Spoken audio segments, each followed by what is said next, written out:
Good afternoon, everyone. Thank you so much for attending our Pensions 101 training today.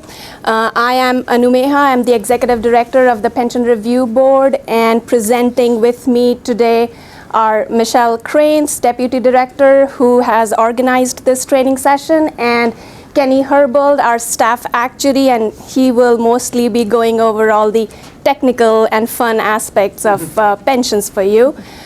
Our goal here today is for you to leave this room with a basic understanding of pensions in Texas, as well as the key concepts that you will need to analyze or understand a pension bill this session. And in case you're wondering, I have this, why I'm talking into this mic, we have been requested to record this session, even though the mic is not working, we are recording. Couple of more things. We are currently working on our guide to public retirement systems in Texas. That's a compendium of current pension data that we put together every session. So anything that you are looking regarding a Texas public retirement system, you should be able to find that in the publication, and we hope to release or publish that report by mid of this month. February, sorry, next month. What we will do is I will go over who we are, what we do, and set the stage, essentially go over all the easy stuff, and then turn it over to Michelle and Kenny to handle all the complicated aspects of what we are going to talk about today. We have provided an agenda. Have we provided an agenda that we will be following, and we have also provided a hard copy of this PowerPoint that you can follow along with us. So if I covered everything, so if you're ready, let's launch right in. The Pension Review Board was established in 1979 as an oversight agency for Texas public retirement systems.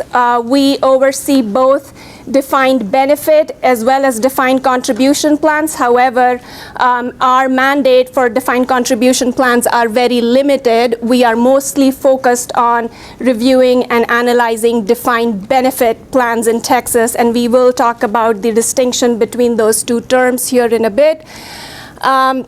We oversee these systems for their actuarial and financial soundness and their compliance with state law. There are a number of reporting requirements for these systems to follow in state law, which Michelle will go over here in a bit. So we make sure that the systems are compliant with those reporting requirements, and of course those reports do form the bedrock of our analysis and review internally. These systems, I believe there are 334 defined benefit, defined contribution plans in Texas, consists of plan members, trustees, administrators, and we provide technical assistance to these different constituents associated with the retirement systems in Texas. Board composition, our board is composed of 7 members appointed by the governor, and these members, as you can see, are experts in different areas related to pensions. Primary duties, in addition to other duties, these are our primary mandates where we have been charged to conduct a continuing review of our retirement systems. We do receive actuarial, financial, membership reports from our systems that we then use to review and analyze the data. We also, the board has adopted guidelines for actuarial soundness, which we have recently updated, and we use those standards or the standards contained in those guidelines to conduct majority of our reviews. We are also mandated to conduct intensive studies if we see potential red flags associated to a retirement system. We conduct an internal review, and we have a process in place where we can also get the board involved and work with the system through any potential issues that we may identify. We are also, during session, required to prepare impact statements or actuarial impact statements for pending legislation. Any pension bill going through session that may have an economic impact on a retirement system requires a impact statement, and we have a process that we follow, and we will go over that later in our presentation. The impact statement is then provided to LBB, and they approve and review and approve the final release of the impact statements.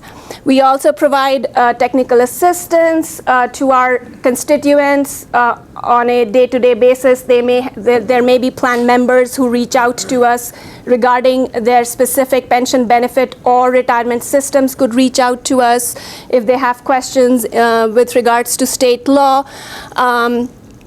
And we also can provide policies, practices, and legislation recommendation to the legislature and other governmental entities. And just recently, or 2 sessions ago, we received a new mandate to develop and administer an educational training program, which I'm happy to tell you we now have, and Michelle and her team worked hard on one, creating a training program from scratch, and then also providing those training online free to our systems. And we will provide where you can go on our website to access those different training courses on areas related to public pensions, like risk management, governance, benefits, actuarial, investments. You may find those courses helpful as well. Moving on, so I kept mentioning defined benefit plans. What are these defined benefit systems? In a defined benefit plan, and I'll give you an example, Employees Retirement System of Texas is a defined benefit plan where the benefit is pre-designed. It is determined through a formula, which many of you may be familiar with.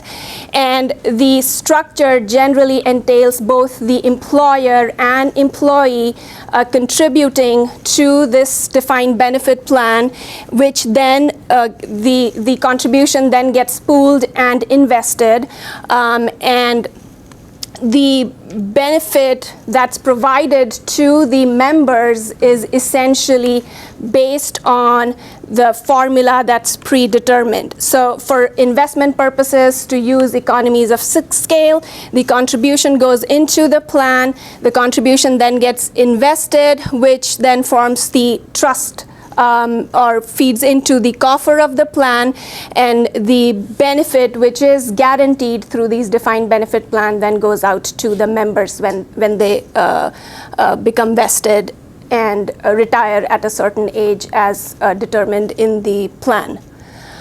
Defined contribution, which many of you may be aware of, is a 401k type plan where the benefit is not predefined. It is essentially the balance of your account, which is in a defined contribution plan. Also, an employer and an employee could contribute, and the contribution is defined beforehand, but the benefit is not. So when you are ready to retire, your benefit is whatever your account holds, which of course your contribution does get invested, like in the defined benefit plan.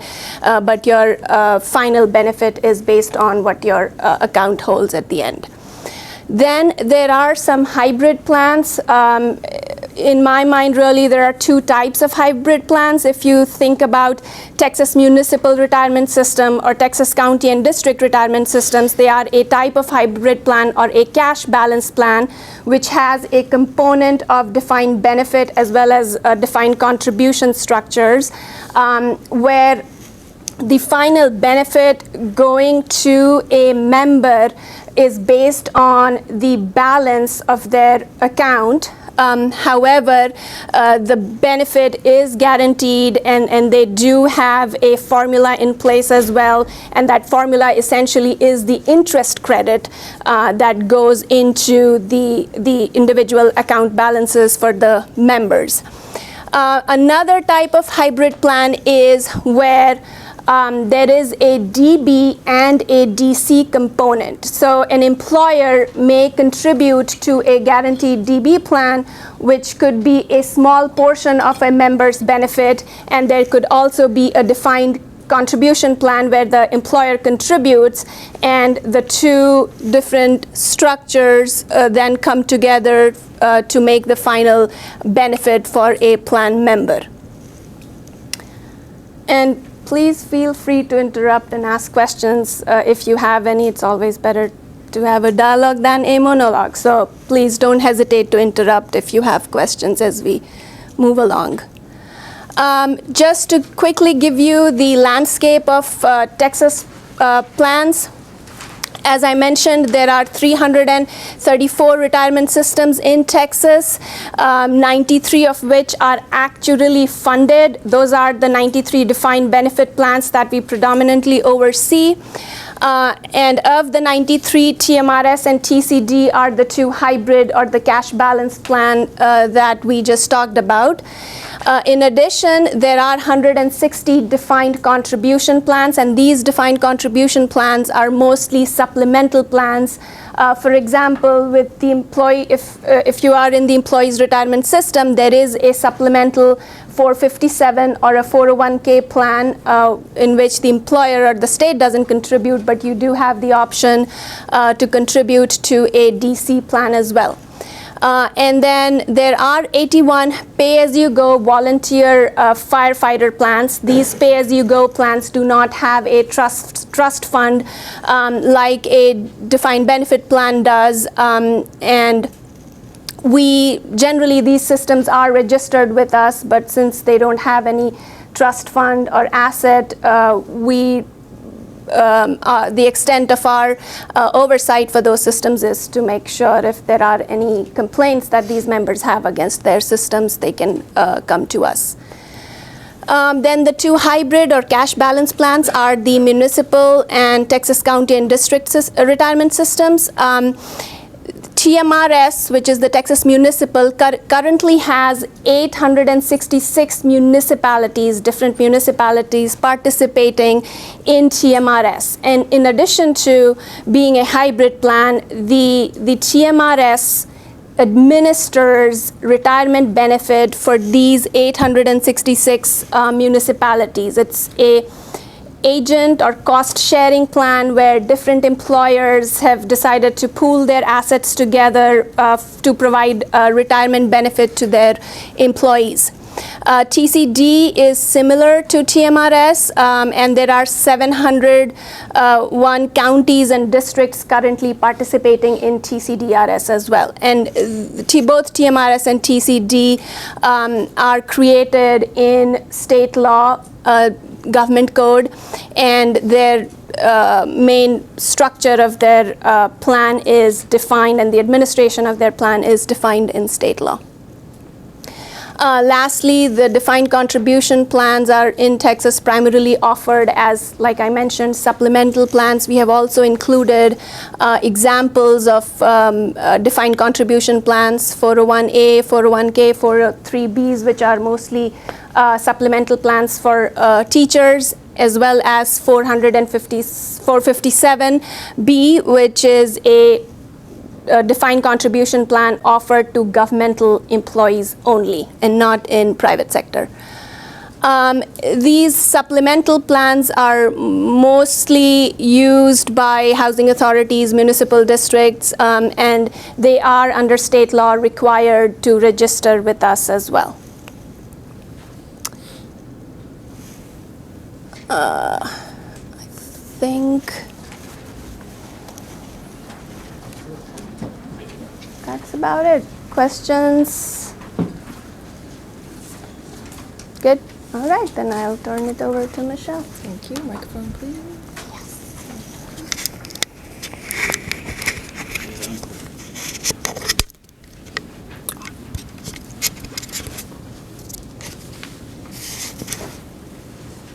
Okay. So I'm Michelle Cranes. For better or worse, public pensions are a bit of a hot topic this session. So we're so glad to see you all here. Thank you for coming. And we want to give you the tools that you'll need to be able to analyze and work through those bills. So wanted to give you the legal framework and essentially the statutory and constitutional background of pensions. So they all start in the Constitution. Article 16, Section 67 gives authority for all state and local systems in Texas and allows the legislature to enact laws to establish those systems. The Constitution also provides that financing of benefits must be based on sound actuarial principles and that the assets of a system be held in trust for the benefit of members and not be diverted. So the Constitution establishes essentially the groundwork for some of the fiduciary duties and responsibilities that we then see also in the government code. The Constitution also specifically establishes a teacher retirement system for employees of public school districts as well as some others at higher ed, and the employees retirement system for state employees and officers. It also establishes a floor and a ceiling for contributions, meaning that state contributions cannot be less than or more than less than 6% or more than 10% of payroll. Constitution also directs the legislature to create the two umbrella systems that Anu mentioned. I call them umbrella. They may not, I don't know. How do you guys feel about that term? But essentially, yes, statewide systems that cities and counties and districts can voluntarily choose to join. Those are created in the Constitution as well. The Constitution also has what we call the constitutional benefit protection, which is Article 16 as well, but Section 66. And that prohibits the reduction or impairment of accrued benefits, which has been tested in the courts since it was put into place.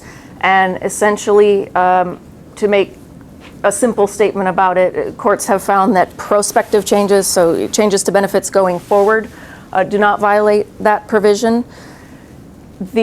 When the provision went into law, 8 cities opted out, including Houston, and wanted to make sure to mention that because, of course, Houston is a bill that we expect to see, a bill for all 3 systems this session. What are the other cities?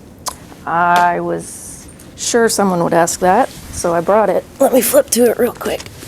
They're smaller than Houston. They are Denison, Galveston, Marshall, McAllen, Paris, Port Arthur, and Sweetwater. And you can find that on page 90 of our Guide to Public Retirement Systems. And then as Anu just mentioned, San Antonio Police and Fire were they're specifically exempted from the provision rather than having opted out, as far as I understand. Page 90 of what document? Page 90 of our Guide to Public Retirement Systems. That's the one that Anu mentioned will be sending out an updated version mid-February, but you can find last sessions on our website now.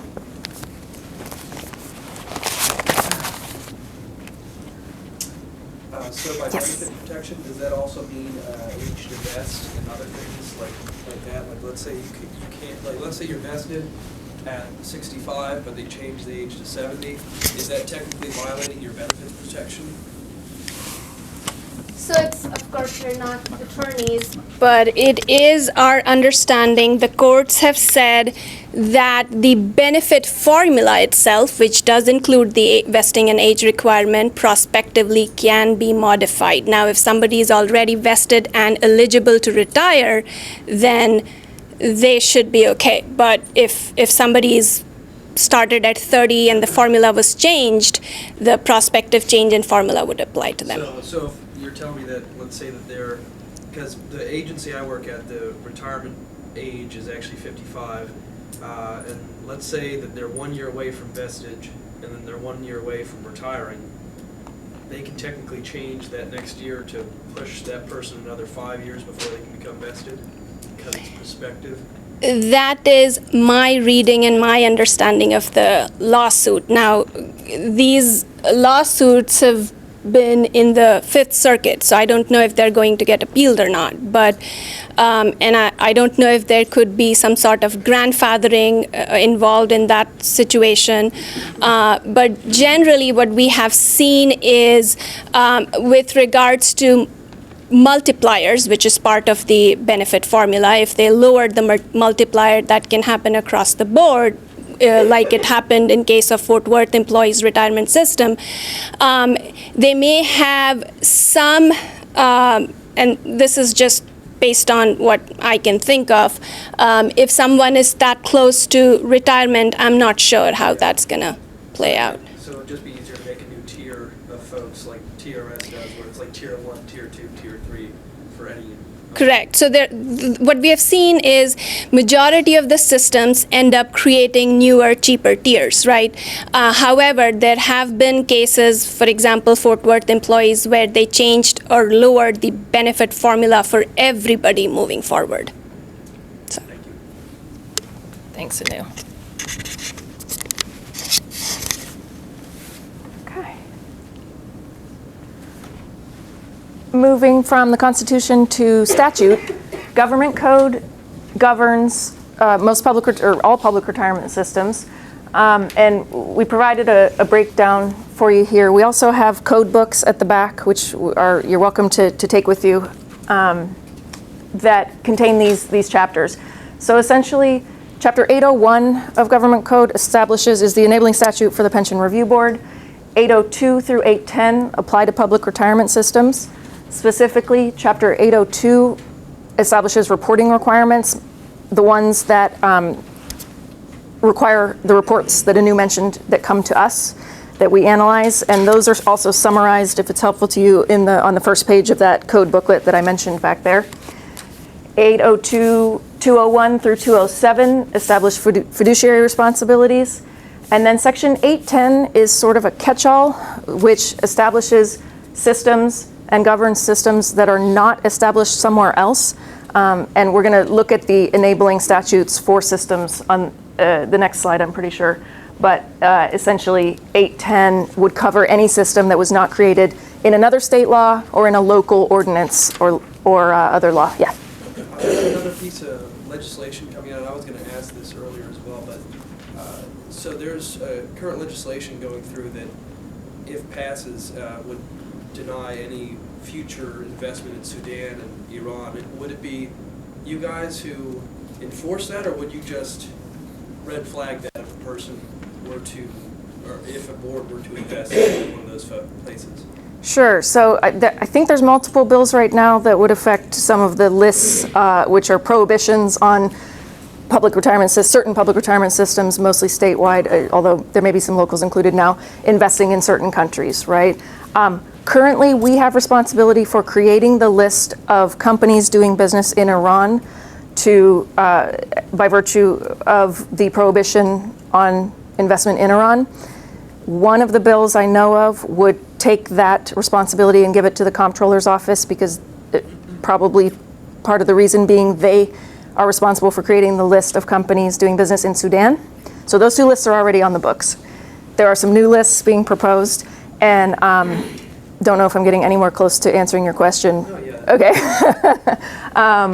But yeah, so I think step one would be who's responsible for the lists, and then in terms of enforcement, right now we don't have any enforcement authority per se, and I don't think any of those bills Yeah, and grant it. I was wondering why they were Okay. Controller. Yeah. You answered that, yeah. Awesome. Good, good. But those lists are available. We publish those on our website website? as well. Yes.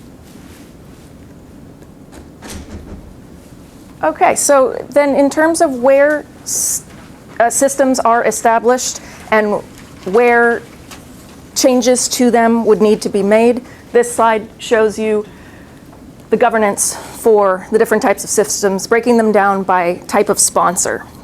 So essentially, there are 7 statewide retirement systems, which are all governed by Texas Government Code. They have their own statutes. We'd be happy to direct you to those if it's helpful.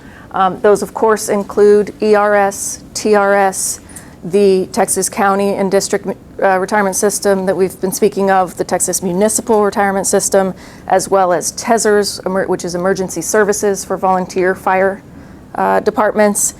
And have I left any out? I don't think so. The smaller systems under ERS, like JRS2 and LECOS. Then we have 18 municipal, we call them municipal systems just as a shorthand way to refer to them, which are the bigger cities generally in Texas. So Dallas, Houston, et cetera. And by the way, we've included in your packet a list of these statutes. I forgot about that. So hopefully that'll be helpful to you and you can see exactly which systems we're talking about. Of those, 15 are enabled by state statute in Vernon civil statutes. And then 3 are created by city ordinance or other charter. And those are Dallas Employees Retirement Fund, Galveston Employees, and El Paso City Employees. So there's sort of a patchwork of where these things are, and if you can't find any of them and you need to, please just let us know. Then we have 42 paid or part paid volunteer, sorry, not volunteer, that's the point, I just said, paid or part paid. Firefighter systems, they are in their own statute in Vernon's, which we call TELFRA for shorthand, which is the Texas Local Firefighters Retirement Act. And finally, 26 local retirement systems, which we sometimes call 810 plans because they're not established in any other code, so they fall under that catch-all. And those are offered by other political entities like water districts, transportation districts, et cetera, all kinds of districts. Which category does the city of Austin fall into? It would be one of the 18 major municipal in both of its systems, all 3, sorry, of its systems, employees, police, and fire. Yep. Any other, yes? So the 18 that are created by state statute, could they have been created by city charter? So, of the 18, 15 are, I'm not sure who asked the question, but 15 are already in state law. So those, the enabling statute for those systems was already in place. Now, Chapter 810, which would also apply, let me step back. Constitution does require the legislature to enable cities or employers to offer these retirement systems. Now, many of these municipal plans or the paid part paid firefighter plans are already enabled through state law. Chapter 810 came about, I believe, after those enabling state law was already in place for the municipal or the for paid part paid systems, which essentially through which the legislature allowed these other political entities to offer a retirement system. So yes, if a municipality now wants to offer a pension plan, they could either create a separate state enabling statute, which Vernon's is unique in that it offers population bracket for municipalities to offer retirement systems, or it could fall back to Chapter 810, under which a employer can adopt an ordinance to offer a pension plan. I don't know if that answers your question or not, but good. Thanks. So kind of to build on that, so if those, like say the City of Galveston, for example, or Dallas employees, if they were to try to amend or change their system, whether defined contribution, they have to get authorized authority from the state, or they can do it without state authorization. They would not need state authorization because they're those three that are created in local So they kind of are city ordinance. They're autonomous in a lot of ways. They are. They are established by the Constitution and Chapter 810 of the Governing Code, meaning, granted authority to exist, but they do not have to come to the legislature for changes. Good. And the next slide talks about that. So, decision-making authority regarding especially the two main levers that we're going to talk about in Kenny's presentation that you have to work with a pension are the contributions going in and the benefits coming out. This slide shows you, again, a patchwork of different types of decision-making authority based on their statutory framework or underpinning.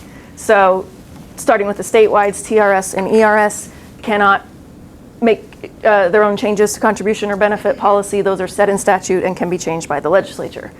Some of the municipal retirement systems have to come before the legislature. And we have some examples up here: San Antonio Police and Fire, Dallas Police and Fire, and Houston Fire for contribution and benefit changes. And there's some nuance here, so if we want to talk about specific systems, we can get into more detail. But generally speaking, they would need to make those changes through bills. And then certain other municipal and firefighter systems are allowed through what are often called meet and confer provisions or other types of provisions to make changes to contributions and benefits without the approval of the legislature. And we have some examples up here for you: Houston Municipal employees, Houston Police, Fort Worth employees, Dallas Police and Fire, and those firefighter plans we call TELFRA. Just one caveat you may notice: Dallas Police and Fire is under both of those last two bullets. That's because some changes they can make themselves and some changes they have to come to the ledge. And clearly, given that that's a system that you will most likely be looking at this session, we'd be happy again to provide more clarity on that if you need it. Finally, systems that are established under Chapter 810 have complete authority to determine provisions locally.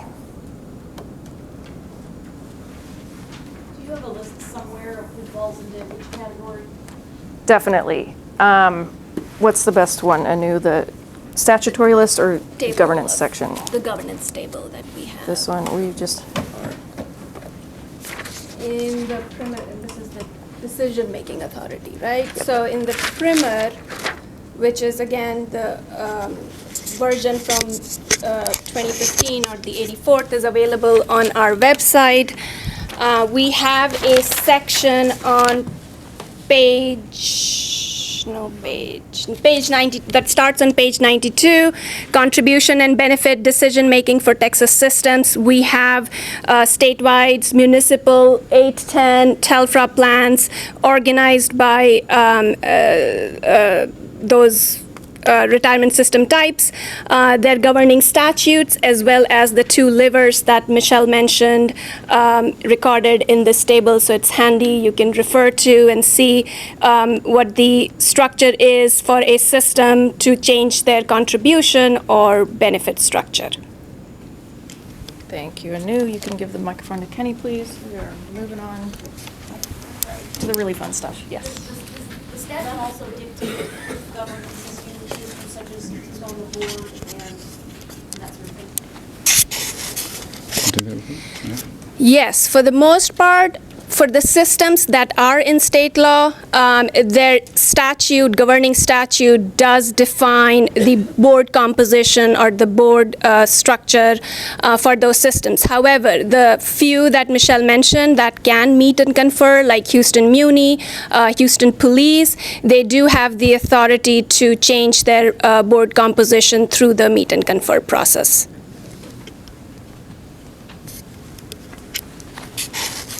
And I'll make a quick note as someone who's relatively new to the PRB. We keep calling this our primer or primer. If you search our website, you're not going to find it. If you search for primer, it's called the Guide to Texas Public Retirement Systems. That's the actual name. And this one was published in 2015. And as Anu said, we're getting ready to publish a new one in the next couple of weeks. So my name is Kenny Herbold. I am the staff actuary at the PRB. This is also my first session. I don't know if it's the first session for everyone here. I'm sure for most of you it probably is. That's why you're here.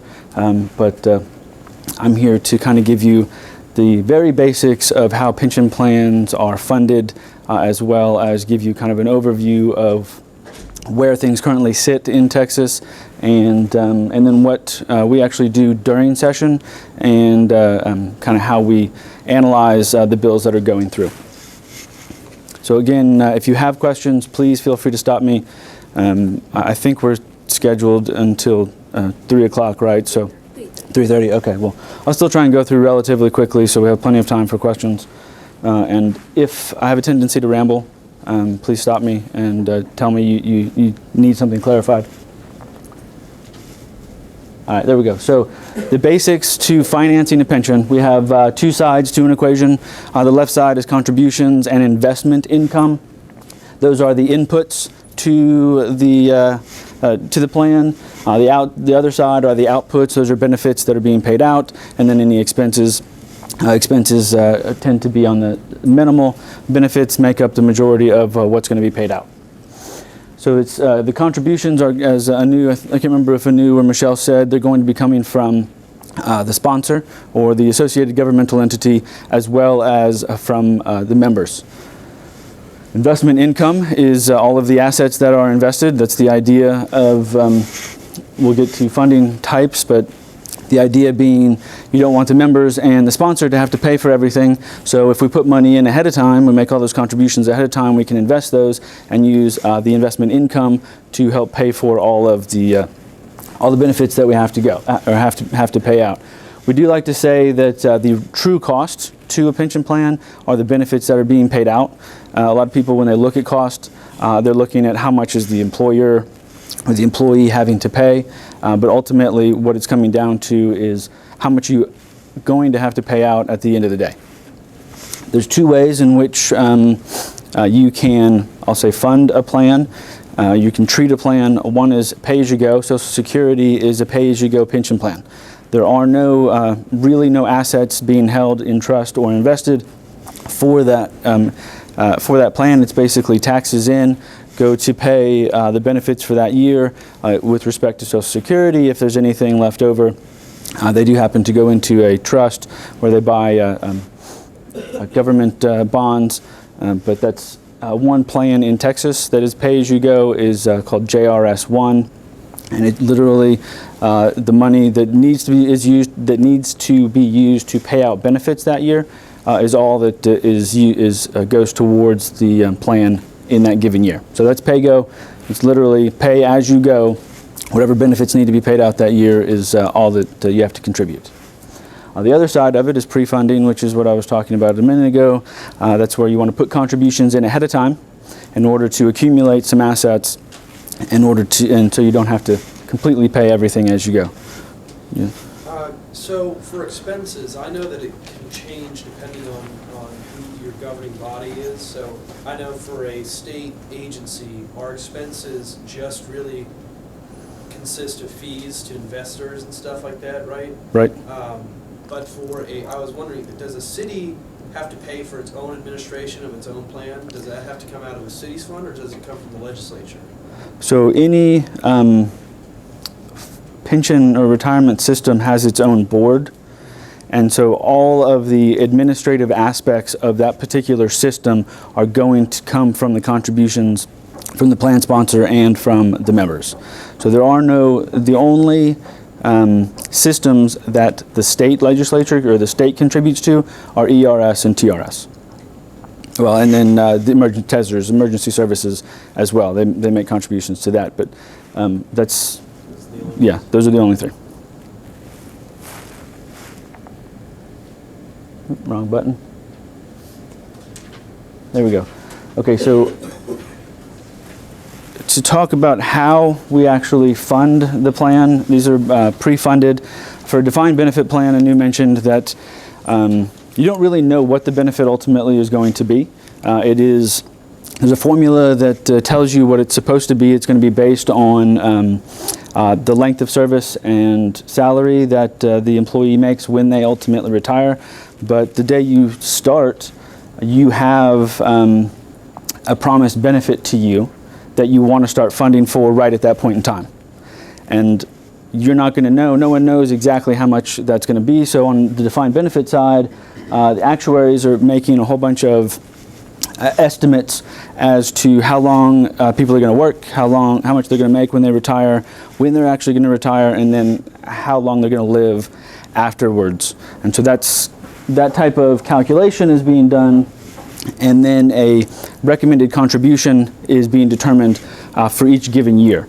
And there are various ways in which you want to calculate that contribution for different reasons. So there are, what's the word I'm looking for? There are different competing needs for every single dollar that we have in our budget, right? So we want to take that into consideration when we are determining where we're putting our money. One of those uses is going to be the pension plan.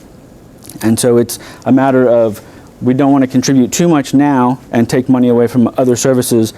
We also don't want to contribute too little, and then down the road we don't have enough money, and ultimately we would have to make adjustments to benefits. So there's kind of a give and take with calculating all of the various things that are supposed to happen over the next 30, 40, 50 years when you're looking at a defined benefit plan. Defined contribution plan, on the other hand, is much simpler. The benefit that you are getting as an employee is literally, I'm going to contribute X percent of your pay to your account this year, and that's all the employer has to worry about. There are some fiduciary concerns with respect to managing those assets, but generally, you get to invest those however you want. What ultimate benefit you get when you retire is based on how those investments do. And so that's why we call it a defined contribution, because the way in which the plan is structured, the contribution that the employer makes is defined. On the other side, for a defined benefit plan, the ultimate benefit that's going to be paid is defined based on a formula or some other type of, in some other manner. And again, hybrid plans are kind of a mix of the two.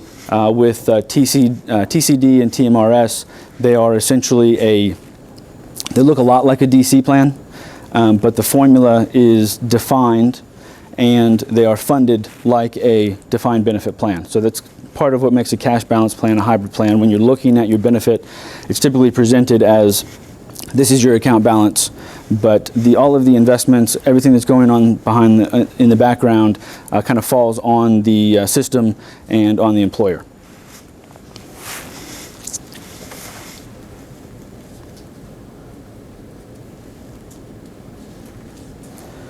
So some key terms that you're going to see if you're looking at the fiscal notes or actuarial impact statements that go along with bills, or if you're looking at an actuarial valuation that any of the systems produce.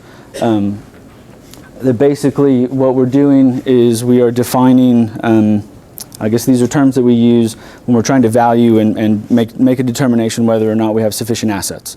So the actuarial accrued liability is basically all of the benefits that are accrued up to today, or at least attributed to prior service. So it's basically the concept of, we know that you're going to continue working for a while, and we want to fund all of those benefits, but we primarily care about what you've earned up to today. And that's what we're looking for.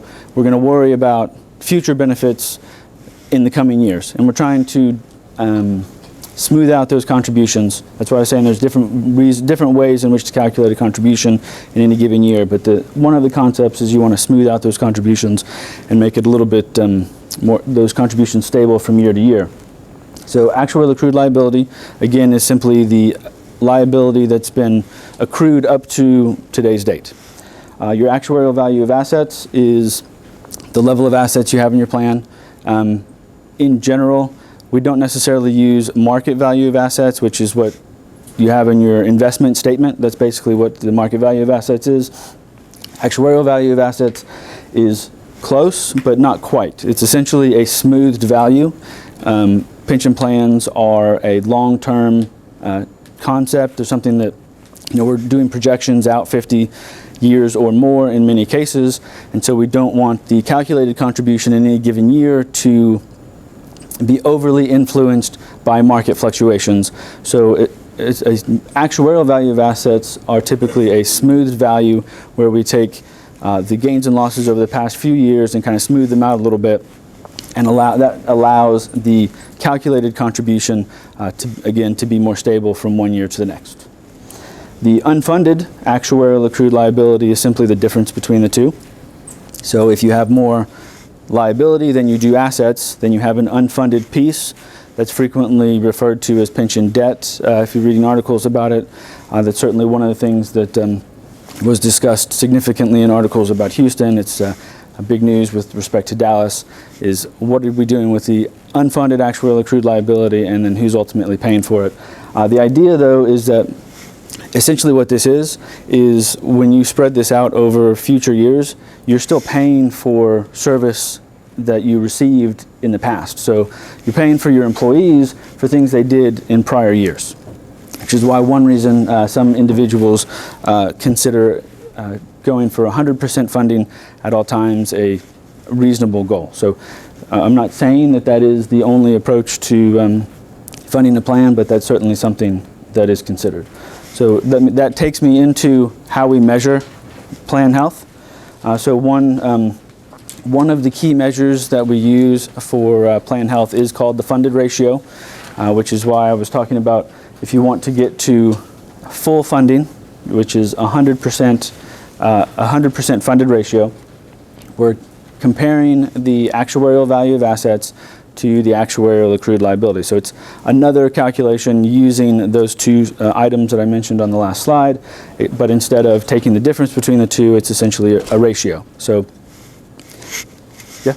Well, I was going to ask, I know for defined contribution, it's always 100% funded, but for a defined benefit, isn't it somewhat difficult to get 100% funded because a lot of the time it's based off of return on investment in the market? Now, I know you can get 100% funding if you have a higher contribution rate, but doesn't that also run the risk of having a surplus and taking too much money from your retirees? Those are certainly items that the board would need to consider when they are setting their funding policies. So those are certain, those are the different things that you have to think about when you are on the board and you're trying to determine how it is you want to fund your plan, what you want to do with your dollars. There is the consideration that if you fund up to 100%, and there's some actuaries that consider that if you are doing that, you're actually paying for employees who haven't been hired, and there's reasons associated with that. But it is an argument in the public pension plan community what the appropriate level of funding actually is. What is the PRB's current guideline for fund ratio? It's a good question. We don't have a guideline on funded ratio. We don't typically, we certainly look at funded ratio, but we don't consider that to be the key metric, primarily because funded ratio is really just a snapshot. It tells you absolutely nothing about what is going to happen in the future. It doesn't really tell you how you got to this point either. The other metric that we like to look at is called amortization period. So if you're looking at funded ratio, we would certainly recommend you look at the trend. So how has the funded ratio been changing over the past few years, which will give you more of an idea of how you've gotten to this point. But amortization takes into account what is expected to happen in the future. So essentially what it is the expected time to pay off that pension debt that I talked about a minute ago. So the unfunded accrued liability is your pension debt.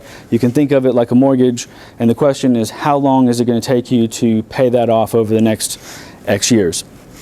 Depending on the type of plan and the way the contribution is, we tend to back into that particular calculation. So it's we calculate the amortization period based on what the unfunded is and the current contribution rate or the expected future contribution rates are. So you can have a 30-year amortization period, but then if the employer raises contributions and makes a commitment to contribute to the plan more than they had originally expected, you can shorten that amortization period. That's why any future actions will impact the amortization period, but just saying this year or next year I'm going to raise my contributions by $1 million doesn't change your funded ratio. So that doesn't have any impact on the funded ratio. So I feel like we set you there intentionally to ask these questions. Sorry, I've got a little bit dry.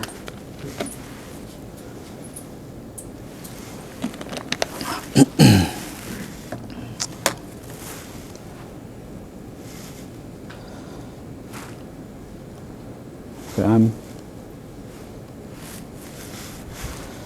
apparently unable to use that. So with respect to amortization period, we have essentially one, I don't want to say tool, but there's one aspect of government code that requires plans to pay very specific attention to a particular year or to a particular amortization period. So we have what's called the Funding Soundness Restoration Plan. It was enacted the last session, so the 84th session. Essentially what it says is if a plan has been over 40 years, has an amortization period over 40 years for an extended period of time, they need to sit down with their plan sponsor and develop a plan to get back to 40 within the next 10 years. And that's really all it is it's a tool to force the retirement system and their plan sponsor to actually communicate with one another. There's sometimes some adversarial relationships between public retirement systems and their plan sponsors for one reason or another, but this helps, and we've gotten numerous comments that this actually helps bring them to the table in the cases where they are having difficulty. And so the concept is you need to be paying closer attention. You don't want an extended amortization period because, again, you really don't want to be paying for last year's benefits 40 years from now. You don't want taxpayers who are living in your city 40 years from now paying for last year's benefits. So let's, yes ma'am.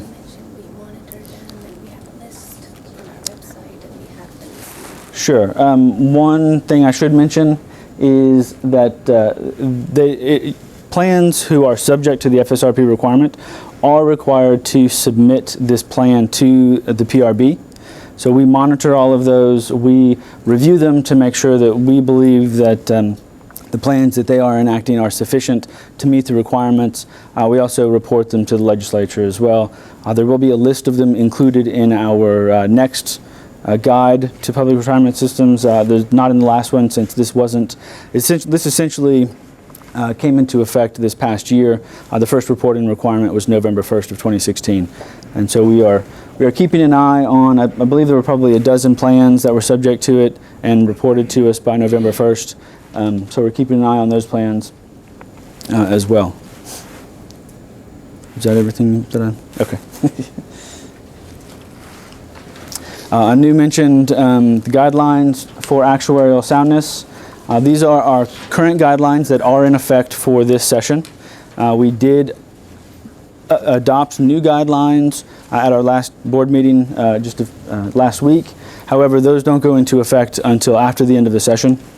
So these are the guidelines that we use when we are reviewing statements or reviewing bills as they go through and when we're considering the actuarial impact that they might have on the system or on the state.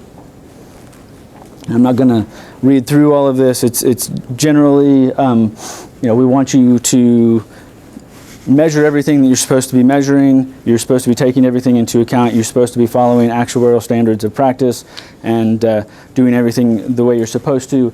The primary key is item number 4, where we do talk about amortization period, and we specifically state that a plan should not have an amortization period in excess of 40 years, and the preferred range is to keep it between 15 and 25 years. And so those are guidelines that plans take into consideration when they are looking at making plan changes. So if they are adopting benefit improvements, they tend to look at this. And the very last item, which isn't bolded, in number 4, says that if you are making benefit improvements, making that change shouldn't increase your amortization period over 25 years. So it's just things that the plans kind of look towards when they're trying to decide whether they can make benefit improvements or not.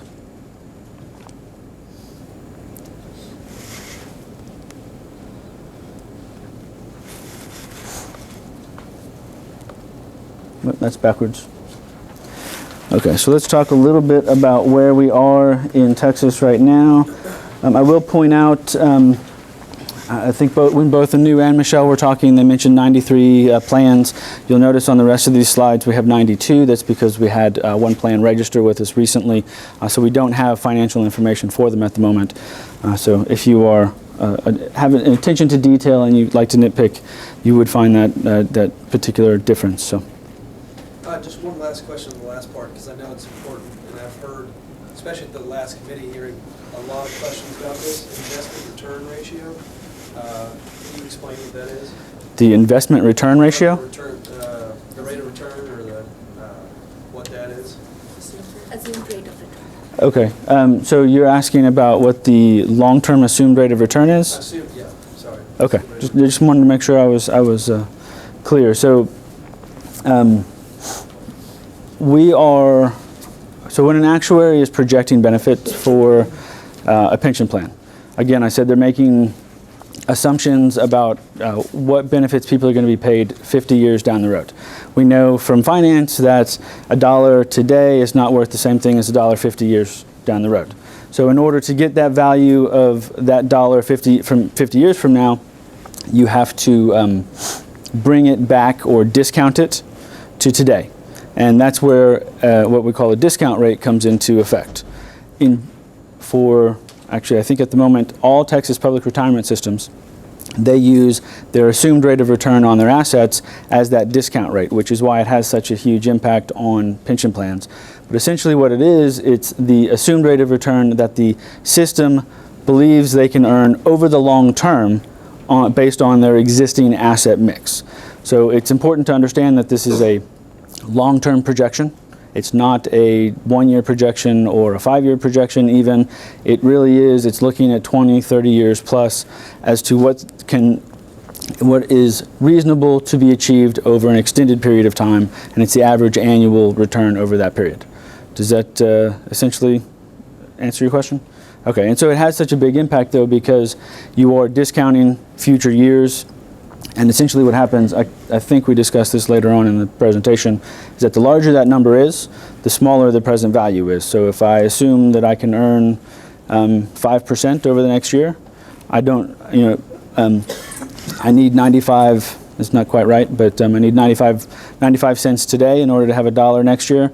If I assume I can earn 8%, then I need something less than that because I can get more money over the next year that will equal $1. So the larger your interest rate is, or your assumed return on investment, the lower your current present value is, or your accrued liability, and vice versa. So the lower your assumed rate of return is, the larger your liability is going to be. Everything else being equal, even if the only thing you change is your assumed rate of return, it can have a pretty significant impact on what your liability is today without any other changes. Some pension programs have done recently that have Yes. caused an explosion. Yeah, and that actually might be on the very next slide. We do talk about interest rates as well. So in general, we've from 2009, assets have increased from 164 billion to 241. Our plans are funded right now on about 79% on an actuarial value of assets, 78% on a market value. Which basically means that at the moment the actuarial value of assets is slightly higher than the market value. It goes back and forth depending on how the markets do and how your actual return does compared to your assumed rate of return. So sometimes the actuarial value will be lower than the market value, sometimes it'll be higher, but we're still looking at, it's been some difficult few years for a lot of pension plans. So right now they're still dealing with prior losses. So we do have 16 plans that are over 40 years, which we say is basically not a good place to be. All of those are on a watch list, I should say, for the Funding Soundness Restoration Plan if they are not currently subject to the Funding Soundness Restoration Plan. Essentially, what we have found over the past handful of years, almost maybe the past decade, but probably since 2009 at least, is that while funded ratios have slowly been decreasing, our amortization periods have been decreasing as well. And the reason for that is that plans are making changes and improving. They're either lowering benefits, increasing contributions. So what that, even though all the funded ratios are slowly going down, and looking at that by itself makes it appear that things are getting worse, systems, cities, and whatever sponsors are making increased commitment to improve the funded status. So sometimes over the short term, while those new commitments are being enacted, things can look like they're headed in the wrong direction when, if you give it a few more years, they start moving back to where you would like to see them. This is just another representation of our amortization periods. It's got numbers and the number of plans as well as the percentage. I can't see that. Funded ratio.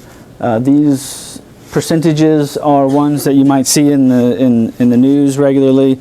They don't mean anything by themselves necessarily, so don't take the fact that the federal government happens to use 60% and 80% for certain reasons as a specific indication, or the fact that we've included on here that it's a specific indication of health or not. Again, as I said, it's just a snapshot, and how things are moving and how you expect them to move in the future are more important than this single number. So this is another representation of how the assets have been improving or have been changing over the past 15 years-ish. As you can see, in 2009 they took a dip shortly after the 2008 financial crash. But they have clearly been rising since that point and have exceeded that without much issue. This is just a comparison of both the assets and the liabilities. Again, as you can see, the funded ratio is coming down a little bit. That means the liabilities are growing a little bit faster than the assets. Again, it's not unusual for that to occur early on. Hopefully you want that those to come closer together, but plans are certainly in the process of making changes to improve that. So here we're looking at average, these are actual rates of return that the plans in Texas have earned over the past X number of years. Clearly the one-year net, and we are showing 2015 fiscal year end because that's the most complete year that we currently have. So one-year net, obviously 2015 was not a good year for most plans. 3 years, we're averaging 6% across the state, and 10 years is 5%. Again, this is it's hard to this is one thing that you want to consider comparing against their assumed rate of return. This is history again, and so our assumed rates of return are forward-looking, trying to figure out what is expected to occur.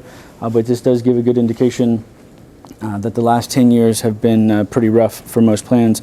And of course it does include 2008, which was a pretty difficult year for most plans and most people in general with respect to investments, and a couple of years that won't be included. And so we would expect that these, given the 3-year net is higher than the 10-year, we would expect the 10-year in a couple of years to kind of jump up a little bit closer to assumed rates of return. Yeah, a lot of text on this one. Try not to read it. Right now, the average assumed rate of return is basically 7.6%, and that's for all Texas plans. We have seen, in general, that plans have started to lower their assumed rates of return. That's in response to economic conditions changing and financial projections that the next 10 or 20 years assumed rates are not as, I guess, the stock market isn't expected to do as well. It's also could be a reflection of a change in asset mix. So the assumed rate of return, as I said, is based on what you expect your investments to do, specifically based on your current asset mix. So if you take a more conservative approach to your investments, you have more bonds than you do stocks, you would expect your assumed rate of return to be lower. And so the assumed rate of return that you use for your valuation would also need to be lower. And I think we've pretty much discussed the last 2 bullet points based on the question earlier. Basically, the assumed rate of return, or the discount rate that's being used, has the most impact on your total liabilities. You know, there's a lot of other assumptions that go into this. You know, how long people are going to live, how much they're going to make. All of those things have an impact, but the primary driver of your total liability is going to be your assumed rate of return, or your discount rate, when you're calculating the liabilities. And so that one, it does get a lot of consideration. Most plans are looking at that, probably doing an asset liability study once every 5 years. There is a requirement for large plans in Texas to do a study of all actuarial assumptions once every 5 years. I know that ERS and TRS, I believe, actually give it a review more frequently than that. They do a formal process at least once every 5 years, but I think they review that more frequently, and they're always looking at what they think is going to occur and adjusting accordingly. So I think I've talked about a good portion of this slide as well. So the things that you can do to help improve your current status is increase contributions, change benefits, so you can cut benefits. As Anu said, and we talked about a little bit, you can cut benefits prospectively if you choose. My interpretation is that it tends to be a dollar amount that you are currently owed, and you can't decrease that. That may not be entirely true based on Texas law, but I'm a lawyer. I'm not a lawyer. I'm an actuary, so I don't know how that all plays out in Texas rules.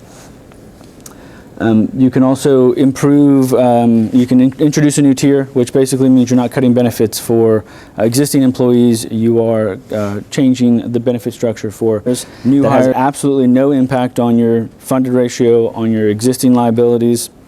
Again, it might improve your amortization period depending on the projections that you're doing, but certainly over the next 10 years you would see all of that come into play. But depending on what you're doing, you might not see an immediate result in the numbers that you're looking at. Dallas Police and Fire. If you've been paying attention to any pension news in Texas, you've probably read something about the things that are going on with that particular system. They have determined that they are likely facing insolvency within the next 10 years without drastic changes. And so we expect to see a bill come through to help improve their particular situation.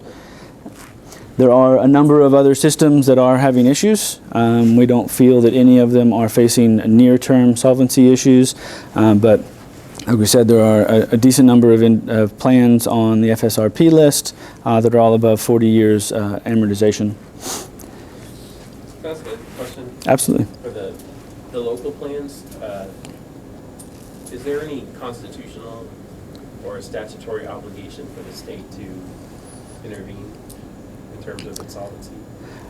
So there was a recent AG request that asked that question. I don't remember exactly who submitted it, but that was the question: is there any requirement of the state to step in and help a local system? And the answer was no, there's not. So the systems are responsible for their funding themselves. We'd be happy to share that AG opinion with you, but that question has not been vested in the codes, and we aren't aware of any provision per se in state law that speaks to whether or not the state is liable for those shortfalls. But the Attorney General's opinion was clear that the state is not. And so, the last one basically just says the plans are making changes, which we've clearly discussed in some degree. And again, in our guide to Texas Public Retirement Systems, we will have a list actually of all of the plans that were subject to, that have submitted a funding soundness restoration plan, including the changes that they're currently making. So there's certainly plans who aren't subject to that requirement who are making changes, but you can see specific changes that those particular plans are making in our guide that we'll be publishing shortly. So I think this is probably the last item that we have in our slides. Before we move on, Kenny. Yes. Just to quickly mention here, when we review the financial health of our systems, to your question, we look at funded ratios for sure. We track that information in our reports that we provide to our board as well as to the legislature. However, we look at trends. To Kenny's point, we look at trends in those funded ratios given there are snapshot one-time information that you're looking at. We also look at amortization periods in our guidelines, which the board updated last week, and that is effective after session. We lowered the amortization period threshold to 30 years down from 40, and we also updated the preferred target range.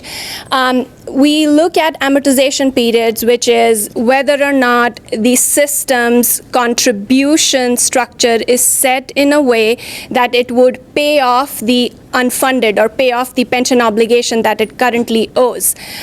If a system is 100% funded, it will not have any, of course, unfunded liability. So all that the system would pay is the normal cost, which is the benefit that employees are accruing in that one current year. So with past liabilities, we look at whether the system has the appropriate contribution structure to not only cover the cost for the current year, but also pay off the prior year's liabilities, just like a mortgage where you want to pay your mortgage off 20 years, 30 years based on the structure you have chosen. The board, when it updated its guidelines, determined that a 30-year, given these are long-term debt, is an appropriate timeline to pay off that debt. We look at amortization periods. We also look at trends in those amortization periods to see if it's rising or falling for our systems, whether our systems are receiving the appropriate level of funding or not. We also look at other metrics, for example, and that's not trying to be too technical, but unfunded as a % of payroll, looking at the employee base, where does the pension obligation stand for a particular retirement system.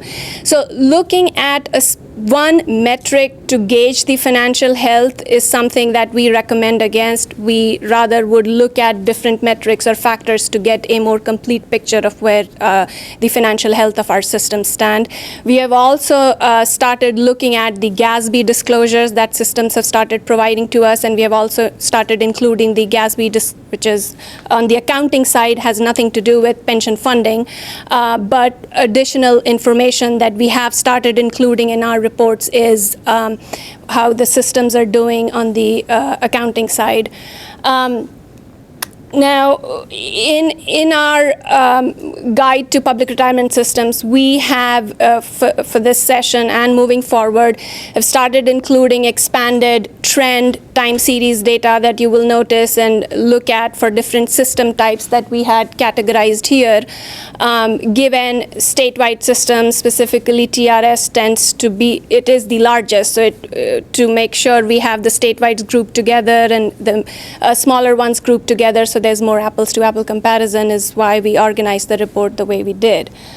And I will, unless you guys have any other questions, we can move on to the actuarial impact statement section where we'll talk about analyzing those pension bills. Yes. Well, I was actually at the last PRB meeting, and I heard a lot of discussion, and maybe it's more for my sake, but there was a phrase that Mayor Rollins kept saying. He said that the board had a fiduciary responsibility to keep the pension fund alive, in his words.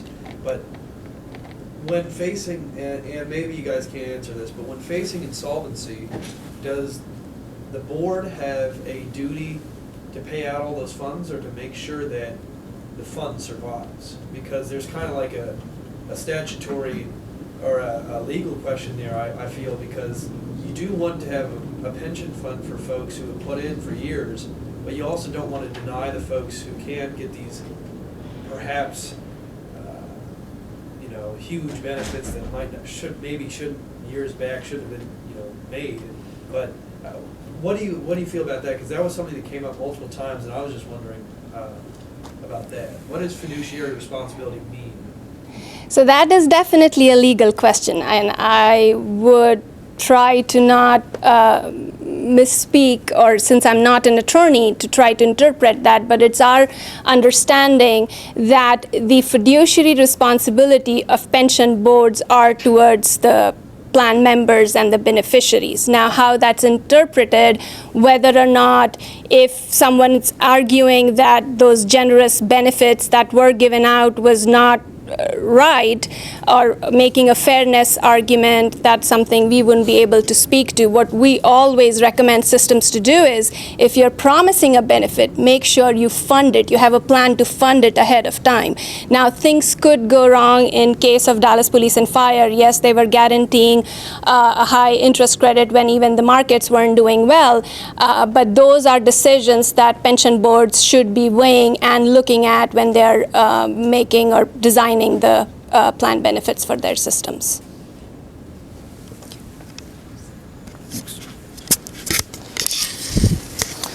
And I would say that in general, pretty much any benefit feature that you choose to have, if managed properly, should be fine. But it's really the function of managing that feature properly, financing it properly, and making appropriate projections about the impact of that particular feature. So, what actuaries try to stay away from the what should you do versus what's going to happen if you do this, and provide probabilities associated with that. So, I can't speak to whether it was things were appropriate or not, but I think that it is important to understand that if you properly manage a benefit plan, it should be viable. Just to add to that, pre-funding, with your contributions, you're pre-funding those promised benefits. So if you're managing the contributions going in, and it's being and the contribution going in is set at an appropriate level, where if a system is 100% funded, the contribution going into the system, both from the employer and the employee, only needs to cover the normal cost, and those contributions and a trust fund asset then gets invested to pay for future benefits. So your contributions can stay at a decent level today, and the assets can make up for the benefits that needs to be paid out in the future. However, if your contribution structure today is such that you're not funding even the current year's benefit that's being accrued, you can quickly start racking up the pension obligation, or the unfunded could quickly start going up, and that's how you have the unfunded piece on your books. So for the statewide plans, we have restrictions such as on minimum contribution and benefit increases. The conditions under which we can give a benefit increase. Do those apply to the local plans?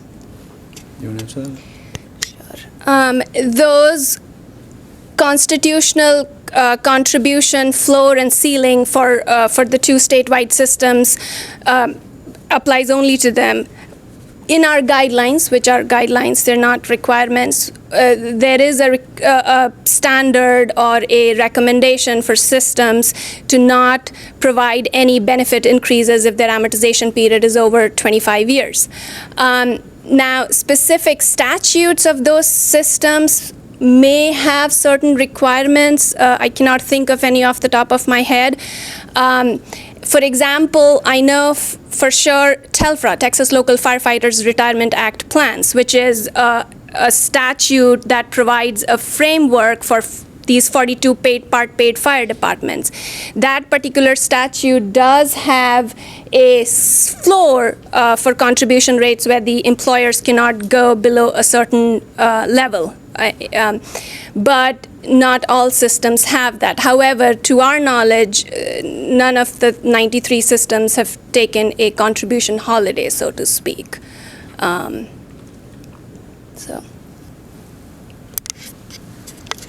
All right, so we've got maybe 10 minutes left in our allotted time, so I'm going to go through these last 3 slides relatively quickly. But the primary reason we would be preparing an actuarial impact statement is because some change in a bill is going to impact one of those items we saw in our formula earlier. I think we do have it on here. So here we have the formula, the contributions, investment income, benefits, and expenses. So if something is going to impact that, then we would certainly be looking at it. There could be, some administrative changes or cleaning up the language or something like that that impacts a pension or retirement system that we wouldn't necessarily need to be doing this for. So just to give you a quick idea, contributions, that should be pretty straightforward. If you increase the contributions or decrease the contributions, it's clearly going to have an actuarial impact. Permissible investments, so we talked about prohibition of investing in companies that do business with Iran or Sudan. So those types of bills may have an impact because it's limiting how you can invest. So it might have an impact on something. And then any benefit changes that might be made would certainly have an impact on the financial or the actuarial soundness or the financial health of the plan. So those are the types of things that we're looking at.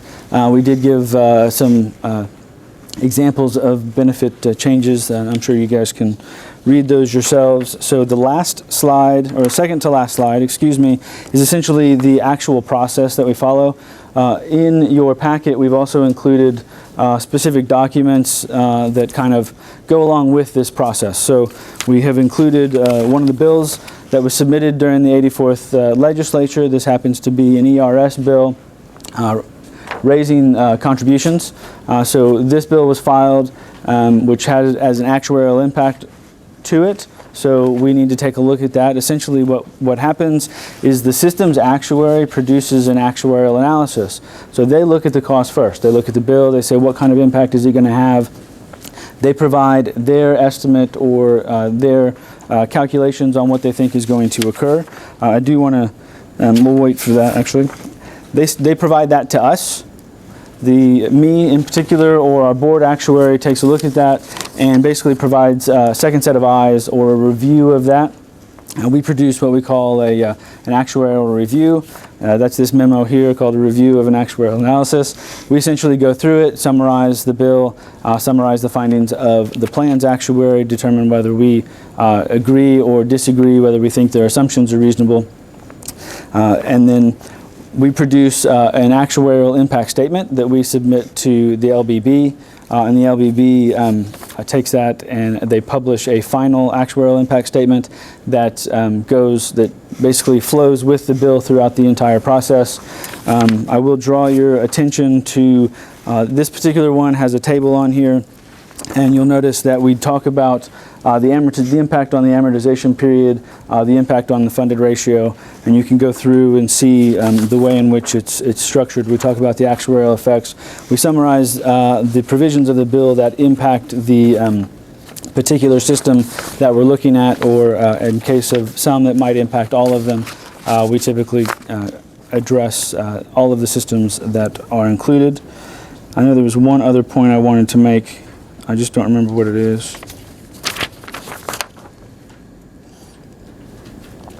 So the purpose, I guess, is really the last specific item I wanted to include was the primary purpose of us doing this is to give legislatures an idea of what the cost is going to be, what the impact is going to be in shorthand. So it gives you, basically this impact statement is a couple of pages.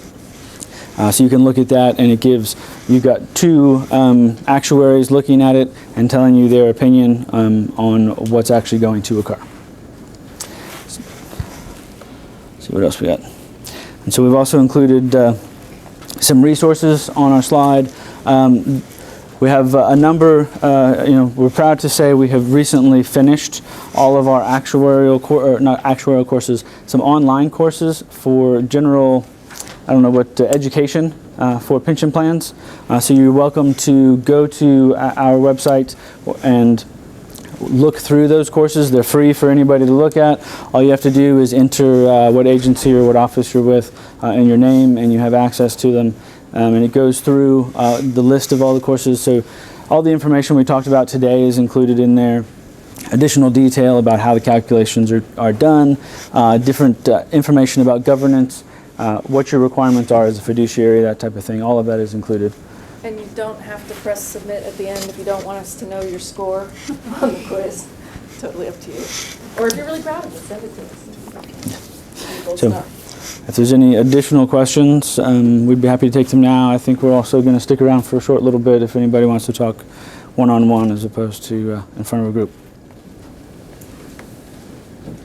All right. Thank you all very much for coming. Appreciate your time.